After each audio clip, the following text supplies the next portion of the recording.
Just want to say shout out, kid from Germany, Berlin, Germany. I grew up a little bit in Germany, Würzburg, played a little football over there as a kid. So Dope, that's dope. good to see the kids still coming from Germany.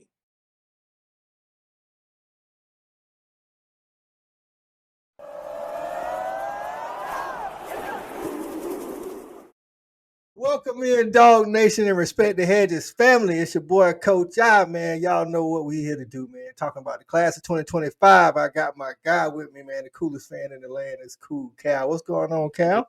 Yes, sir. What's up, brother? What's up, brother, man? We just trying to stay in shape for the off season, man, to get ready for spring ball, man. Get ready for next season. That's right, man. We're trying to get the people a little bit more content in the off season. Keep this train rolling, grow to respect the Hedges family, man. We want y'all to like, comment, subscribe, tell us what we're doing right, what we're doing wrong. Just join and be a part of the family. We 4 years in, man, working on our 5th season. Trying to get this other championship, Cal. That's what we're trying to do. We're trying to get this other championship. You know what I'm saying? Let's do it, man. 3 and 5 years sound good. They sound good to me too, dog. Sound good to me too. Y'all already know it's the series, man. We talk about the class of 2025. We're not talking about portal gets. We'll talk about those guys later. Make sure y'all tune in on February the 25th, live at 8 o'clock. The boys will be back going live, talking spring ball, wrapping up the class of 2025. But today, we here to talk front seven. Listen, if y'all didn't already, man, check out the video me and Shawty did about the wide receivers. It's a good video breakdown, what to expect, who might play, who might not play. And the same thing gonna happen today with me and Cal. Cal. Yes, sir. We're gonna talk about these D linemen, then we're gonna talk about the edges, and then we're gonna talk about the linemen. Now, the D lineman, man, we already know, everybody knows Elijah Griffin. We're gonna save him for the next one. I want you to talk about JJ Hanne and what you think about him. Well, off top, JJ Hanne, great size. That's the first thing. He's like 6'5", like 280. Believe he hasn't been playing football very long, so he's still, young. He's a project. He's the guy that I look at that's going to be in the long-term future. He's going to need a year or two in the program to continue to grow and develop, to becoming an SEC type of player. And that's good. I think that's good. I think we need a good mix of guys that are going to develop. Some guys are able to come right in and play, and some guys are going to need some more time to develop. He's one of those guys who's going to need to get a little bit stronger. And so I think once he does that, he'll be a guy that we'll look for in the future. I'm looking for maybe down the year, maybe 2, 3, and I think he'll be a good guy in the rotation. Right, coming out of California by way of Berlin, Germany, like you say, hadn't played football as long as some of the others, but he is an athlete. Grew up playing basketball and soccer, so what I saw is he, for his size, good on his feet. You know what I'm saying? Yeah. Like we like that, but like you say, still a raw talent because he hasn't been playing American football as long as some of these other guys. He knows how to use those hands though, and he's hard to move. Like with I watched his junior film, he was very hard to move, which is a good thing when you're playing on that D line in the SEC. You know what I'm saying? Absolutely. And let's be honest.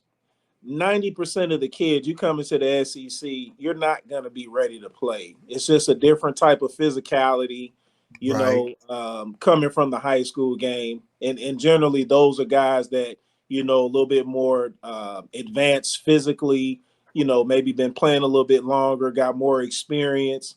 No knock on him, but, that's just the way it is for most kids. You're going to need some time to develop. Just want to say shout out, kid from Germany, Berlin, Germany. I grew up a little bit in Germany, Würzburg, played a little football over there as a kid. So that's good to see the kids still coming from Germany. Right. Kirby just going around the globe plucking them out of there. And it's like you say, I think it's good that we have these kind of guys that may need to be a year or two project because we can build the depth that way. You know what I'm saying? Like if we bring in a whole bunch of day one starters, we might not hold on to them in this portal era. You know, that's the way it goes. Yeah. So we need some guys that were going to be foundational pieces for the next 2-3 years of the program, and I definitely look at him as being one of those guys. I definitely agree with that, man. Now the crown jewel of the one of the crown jewels of the class is defensive lineman Elijah Griffin, man. This dude, 6'5", 300. 247 composite 5-star, the number 1 D lineman in the nation, number 3 player overall in 247. I mean, everything you want when you come to paper, but what you see on video that makes him warrant these accolades? I'm gonna give you all the accolades. Kid's got everything. The size. He moves up and down the line of scrimmage. He can play different positions on the line. So he's very versatile in different schemes. He's physical. He Very. attacks. Yeah, he's everything that you want. Like you say, somebody's the number 1 player in their position, number player over. I'm looking for that guy to be able to come in and compete to play right now, to be in a rotation. That's why you have those accolades. That's why you're a 5-star kid. I do have one question about him. I've got one question about him. Biggest question I got with him is his level of competition that I seen him play. Coming It from wasn't Savannah top Christian, right? Christian, right? Which is a private school. Obviously, doesn't mean the kid is not great, but just haven't seen him play against that top tier competition. Now, he did play in the All-American game. Said he was an alpha dog. Said he was out there. He was dominating, which is obviously what we want to see from that type of kid. But just didn't see the competition level that we normally see from that type of kid coming in. But physical tools, the aggressiveness, seems like a good character kid. Seems like he's got good leadership skills, trying to get guys to come to Georgia. I'm with him. I'm looking for this guy to come in and to be a player coming in. Right. What I wrote down for Elijah was a patient bully. You know what I'm saying? Like he could, like you said, I don't know the competition level, being that he played at Savannah Christian, but it seems like he could have just overran everybody and shot past the quarterback sometimes on pass. You see that a lot with a lot of young D linemen where they just rush up the field and sometimes rush right past the play. I noticed sometimes where he could just literally pick up and move the kid, but he would be patient about it to see what a player is going to develop to get there. So his quickness and ability to use hands. But my question was just like yours, being that you in Georgia, about what the competition level was, because I'm not, Right. again, his body type say he should be able to do this at all levels, but Right. And you until made a we get great to see point, that. Coach. I wanted to say this too about your point that you made as far as like him being a patient bully, being able to track and read plays. Again, Right. those are those high level things and why you're a 5-star. Not only are you a big, strong kid, you got all of the athleticism in the world, all of those things, but also being technically sound, being able to read and track plays. Because a lot of high school kids, they have all of the tools, but they aren't able to do that coming in. So that's great that you pointed that out as something that we're going to be looking for and a reason to why he's on the field next year. Big facts, man. Other guys we're going to talk about play edge, and in our system could be D lineman on some plays, but also could be standing up, playing in space, kind of like a Michael Williams type, kind of like the guy we lost in the portal, Damon Wilson. We're going to talk about the edge players, and we're going to start out with Chase Linton. Now, this guy, uncannily, we was like in a battle with Rutgers. You know what I'm saying? He originally committed to Rutgers, you know what I'm saying? Even though he plays in North Atlanta, and then it came down to the Dawgs. And I want to say he had a Georgia Tech hat at the commitment ceremony and kind of, trolled him a little bit and then committed to the Dawgs. One thing I noticed about this kid, man, he is long and more long. You know what I'm saying? This is one of the kids I did want to ask you about his competition level. He plays at North Atlanta High School. He's 6'4", 215. Junior year, I promise you, Cal, outside of one play, it don't look like any kid tried to block this guy. I'm like, either he is extremely talented, but not like, I'm getting my hands on you and I'm just going by you. Like they wasn't even getting their hands on the kid. Right. No, that's a good point. Again, he's another kid not playing against, the greatest of competition as well. But he's also, like you said, we're talking about a freak athlete. I believe this guy was maybe the triple jump champion in the state At tracks. as a junior. So we're talking about a freakish athlete. 6'4", 215. Clearly, the guy's going to have to bulk up. He's another guy that I'm looking for, even though he's got blazing speed, he's got the athleticism. I don't think he's going to be quite ready to contribute next year. I do think he's going to be a guy who we look for down the line, year two. He's going to have to, like you said, bulk up. Again, this is the SEC. Maybe at Rutgers he could have came in and played and contributed to them. But here at Georgia, he's going to be a guy. He's going to need some seasoning. He's got some guys in front of him. He's going to have to bulk up. He's definitely going to have to work on some technique issues because everything that he was playing on looks like pure athleticism to me. I didn't see a lot of technique, a lot of, anything. It's like you said, like he get there, he's run. Like, damn, is anybody going to block him? Right, quick first step, and it's like once he takes his first step, it's like he's past the line already. I'm like, either this dude is insanely quick off the ball, or like we need to see him against a little bit better competition. Right now, I'm with you with the definitely the bulking up, and kids like Chase Linton. I say his playing time or how early he plays is definitely going to determine how serious he takes the all-season weight program, conditioning, and things like that. Not necessarily conditioning, but like you say, are you going to hit the weight room? Are you going to take the meal plan that our nutrition people come up with you and try to put on that extra 10, 15 pounds of muscle? That's gonna go a long way in determining how fast he gets on the field. Right. Absolutely. And again, like I said, any kid can come out here. Everything that you did in high school, it means nothing. Everything is in front of you, so it's what you do moving forward is the key. But again, like I said, just looking at obviously what you need to do to be an SEC player, not only in the SEC, but at Georgia, you have to have a certain level of strength, size, mind, ability, all of those things. And he just got to continue to work in that area, because at 6'4", I'm looking, he's probably going to need to get at least 235 That's what I was thinking. Get on the field. About another 15 to 20 pounds of muscle. And again, we've seen that from some guys that once they take it serious in that all season, get program that we have in Georgia. So that's gonna, like I say, go a long way. But I like Chase. I'm glad he decided to decommit from Rutgers and come to Georgia. He's another. I like to get those homegrown Georgia guys because they're less likely to hit the portal after the first year. If things ain't kind of going their way. You know what I mean? Facts. Hey, it's the portal days, Cal, man. I look at all of that, dog. Hey, don't get me wrong. Now, I like these guys from out of state, but it's something did you else see about the kid that signed this year and already hit the portal before? Like he just signed this year in the early signing period. Pretty highly rated kid. I want to say he went to Oregon and already wanted to transfer. Right. Because this is wild. We was kids once, and we know like you can get taken back by everything you see on your visit. And sometimes I think some of these kids, especially when they choose to go away from home, they get overwhelmed and by all the stuff that they see. Yeah, they like Georgia right up the street, but Oregon got all this glitz and glamour and stuff like that.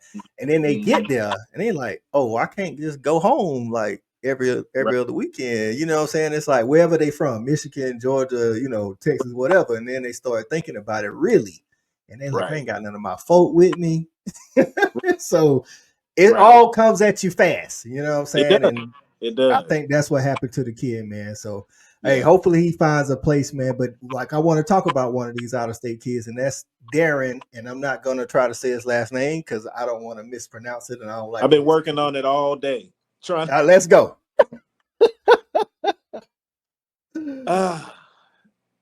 Darren Ikinnagbon. Hey, better than I could have did, man. Originally from New Jersey. I looked at this guy's film. Again, we not in New Jersey, so I don't know the level of competition. But the first thing I wrote down, Cal, was man amongst boys. Yeah. Like it was fairly obvious in the first couple of plays. And I like the fact that he played in a 4-point stance. And when he played inside, his suddenness to get in the backfield was uncanny. Right. So, hey, I'm with you on this kid, man. Excited about him. He's like 6'5", about 250 right now. So one thing that's going to be interesting with him is where is his weight going to end up? Is he going to end up being like 275, bulked up? That type of guy, which is great. Maybe more of like a Richard Seymour type of build, or is he going to be 260? Is he going to fall in that kind of range? So it's going to be interesting with him. But again, like you said, man, he looks like a man amongst boys. He's disruptive. He beats people up. You know what I'm saying? I like the kid a lot. He's a kid that I guess I don't know where he exactly. I guess he would play. I guess he play end right now. I guess he play that end. I would say so. And like you said, if he puts on about 20 pounds or 15, 20 pounds, he'll be in that Michael framework. Because Michael is 6'5", 265. Right. He put on about 15 pounds. He'll be like that because he played a lot of inside on his high school tape. And he played some outside. But I could see him playing that Michael Williams, Terry Ingram Dawkins, DN edge role, for us in the 3-4 system. Right. And he's a guy. I think he can get on the field next year. I think he's got the potential to definitely be able to go out there and get some burn next year. If not, fight to the death for it. Yeah, all of these guys we're talking about today already enrolled. Oh, man. Because it's like, you're still in an off season already, and I think that's great for the kids. You go ahead and graduate, get into college early. And so you get in that full off season, you get in the spring ball, so it gives you an opportunity instead of, coming in all the way in August or whatever it used to be, where you can come in, you can start competing right now, and get into that weight program. And so I think he's a guy that can definitely play early. I think he's a guy who I'm looking at counting on for some depth at that end position because like you said, we lost Michael, we lost Damon Wilson, we lost Chaz, who I was just thinking about. So, we're going to need some guys to be able to come in and fill that void. Also lost a couple of other guys to the portal as well in the front seven. So it's going to be key that some of these guys be able to come in and ready to play. Facts, and I would definitely agree. I think, and we'll get to see a lot of this at the spring game. You know what I'm saying? Just even if not their technique and how they play, we can see if they took the all-season training program serious because they've been in since the bowl practice. You know what I'm saying? Bowl practices started back in December. These guys have been there. We get to see them in April. That's 4 full months that we should we should know if you take it serious. We should see some changing in your body at least start to happen, and we'll know if you're taking it serious and you can get on the field. Now, the crown jewel for the edges, everybody know, my namesake, Isaiah Gibson. This dude right here, man, this dude 6'3" and a half, 270, 247 composite 5-star, the number 1 edge player in the nation, the number 9 player overall. What's not to like about him, Cal? What does he need to work on, if anything? First off, he's, again, physical as hell, plays the pass and the run extremely effectively, dissects plays, again, like, as a young kid, you got to work on everything, that's without saying, but you're talking about a guy who looks like a 5-star, played like a 5-star, played against high-level competition at Warner Robins. Great program in Georgia. He's played with other great players because they continuously have him throughout the years. Man, he was impressive. What I saw with him on film, as far as like how he can, rush the passer, but I like that he was really physical at the point of attack, able to dissect again and read plays, know where the plays are going instead of, like you're saying, they're just going in there and they're just running in. He's a guy that's actually got some technique, got some moves, some dip, his hands, he's got everything. I'm glad we kept him away from Michigan. Whatever we had to do, I'm glad we did not lose this guy. Again, this is a guy that I'm looking at to come in, be in the rotation from day one, and be able to provide some depth at that position. And listen, end of the year, you never know. This is a guy that might take somebody's spot. I definitely agree with you, and I'll be personally disappointed if I don't see Isaiah Gibson in the rotation. Not disappointed with the coaches, but obviously disappointed in him because apparently Right. something ain't translating to whether it's the work ethic, if that happens, or maybe he didn't take. All of these guys got to take the weight training and all of that serious, but this Right. guy looks ready. He looks the part. He is the part. I wrote down beast for this guy. You said it. He's got a Right. variety of moves. I seen the shoulder dip that made Dylan Stewart so effective at South Carolina. I saw, Yeah. Yeah. like you said, read and react technique. I saw some swim moves. I saw some like just some straight up bullying people. I Yeah. like the fact that I watched a couple of plays, Cal, where he was willing to blow up the play but not make the play. You see what I'm Right. saying? Like Right. he blew up, Right. kind of like we saw Nolan Smith do in the Super Bowl just a couple of days ago, where he Ooh. blew that pulling guard Yeah. up. He didn't Yeah. make the play, but he made the play. You Right. know what I'm He been saying? doing that for years. Right. And That's I his saw a specialty. little bit, I saw some of that in Isaiah Gibson too. And a lot of times, with those 5 stars whose rate really high, they feel like they got to make the play every single play. So sometimes that gets in their way. Right. I saw him like just make the right play. You know what I'm saying? It's like, Right. okay, I'm just going to blow this up and let my Right. linebackers come make the tackle, which is what we need from our front. You know what I mean? Right. Right. Right. Yeah. Impressive, man. He's lived up to that 5-star billing, number one DN in the country. I've seen some other guys. He's the best one I've seen this year on tape. Right, man. Now to these guys that's got to clean up the mess once these front guys get going and doing what they do in the game, and it's the linebacker crew, man. We're gonna start this one out by talking about the highest rate linebacker. We got 2 linebackers in this class, and we're on kind of an unprecedented run, Cal, at this linebacker spot with Glenn Schumann, man. Like for the last 3 to 4 cycles, we've gotten one, if not 2 or 3 of the top 10 linebackers in the nation. In the last 2 classes, we've had the number one linebacker in the nation. I mean, Justin Williams was number one in most Mm-hmm. publications last year. I mean, some had Sammy Mm-hmm. Brown, but most others had Justin Williams. The year before that, we had a top 3 linebacker, Raylan Wilson. Now we got Yep. the number one linebacker in Zayden Walker. And when I tell you this dude is super versatile, I'm Yes. talking about super versatile. And Yep. I know his last name Walker, but he looked like Jalen Walker out there, like similar build, can play all over the field, just like Yep. Jalen Walker.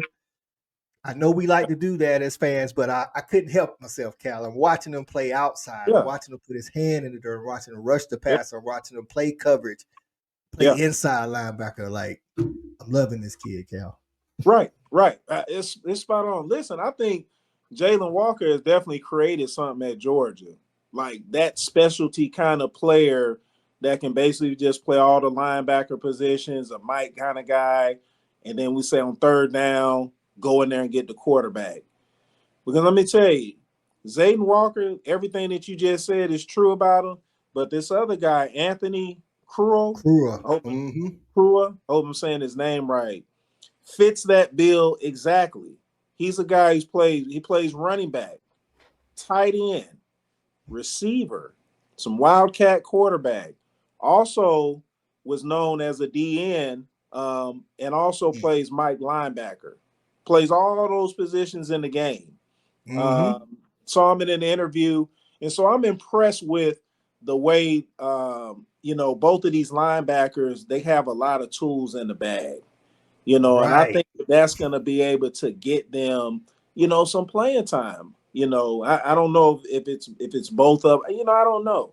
But what I'll say is I think Kruah may have been a little underrated. From what I've seen on tape, the guy was impressive, as far as like, again, playing against high level competition at Marietta High School here in Atlanta. Mm-hmm. Made plays. He's physical. He runs. He's got really good size. He's about 6'2", about 215. Mm-hmm. So he died. I was just as impressed with him as I was with Zayden Walker, to be honest with you. Right, and I'm definitely there with you, and I think this just goes along with that linebacker haul that I've been talking about, that I was talking about over the last couple of years, where we get 2 or 3 linebackers who all fit the bill, all make regardless. Like, I mean, just look at Yeah, C.J. Allen, the class he came in with, Raylan, yeah, and Samuel and Pemba. He was a yeah. top 10 linebacker in the nation, but he was the lowest ranked of the 3. Kind of Right, like, Kruah is ranked lower than Zayden, but they both can get it in. And right. I love that they have this versatility, Cal, because that's how they're gonna get on the field, because the Yeah, linebacker room is deep. You know what I'm saying? With Justin Williams, it is. Chris Cole, Raylan, or it's just the Yeah, list it's goes on. deep. So you're It's gonna deep. need to be versatile, and these Right, both of these guys bring that same versatility that Jalen Walker gave us in right. 2020, 23, and 24. So I'm looking forward to see it. So of these 7 guys, who do you think gets on the field first? I know they're all playing, like, you got D line, edge, and you got linebacker. I think Zayden Walker and Kruah, like I said, are kind of at a disadvantage because of how deep the linebacker room Right, is. right, right. I, I'm If they looking at get us. on the field, they truly are Woof, special. They truly are they don't. special Those they would be, like you say, if they get on the field early, they would show that they're those special guys that Dad always talking for about. You know what sure, I'm saying? for sure. I look at Isaiah Gibson at that edge because we need edge players. You know what I'm saying? We got Gabe Harris coming back, but that other edge is wide open. And I Yep, know we yep. got the guy number 99, Joseph, I want to say Injunye, Joseph Jonah.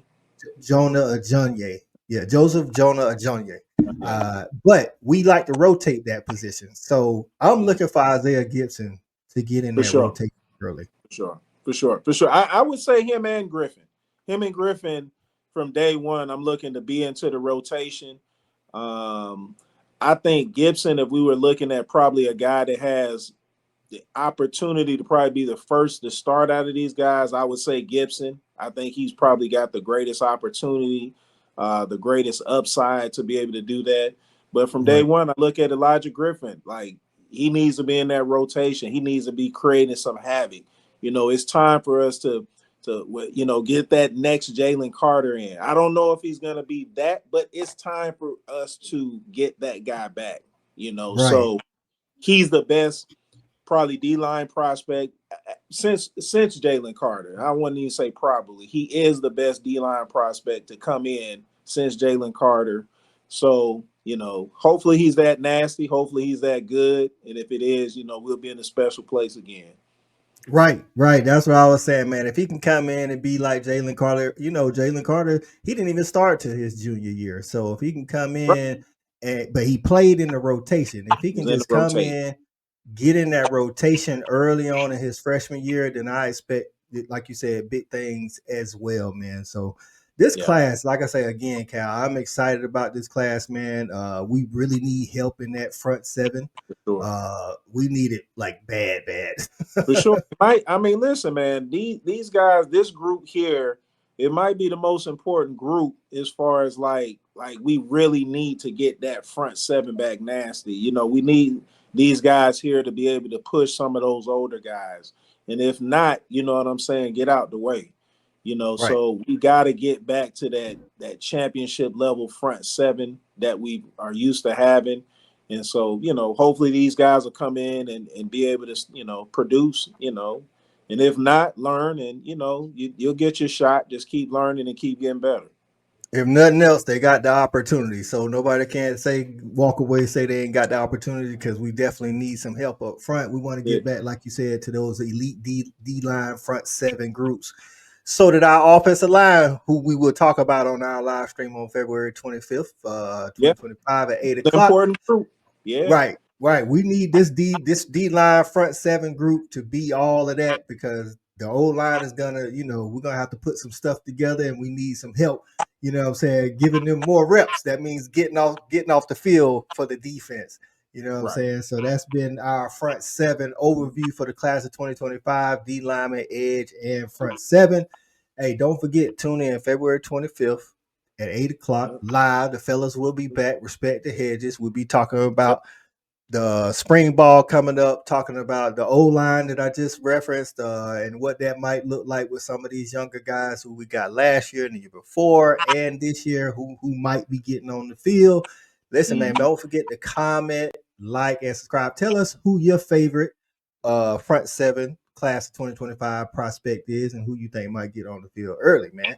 For the Respect the Hedges family, man, it's Cool Cal and Coach I. And as always, go Dogs. Go Dogs.